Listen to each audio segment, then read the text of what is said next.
Alrighty, today let's understand the concept of domain workspace. Imagine your company as a city, and each domain workspace is like a neighborhood dedicated to one business area: finance, sales, or HR, just like it's shown here in the diagram.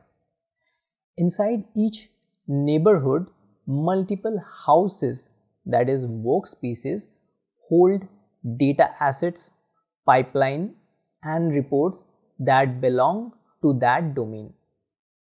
The city council sets common rules like the RBAC, role based access control, and sensitivity labels and governance.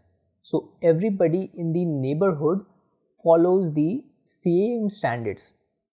This way, teams can work independently within their domain while still keeping the whole city organized, secure, and easy to navigate. So that's what goes the concept of domain workspace. Let's meet in our next lecture.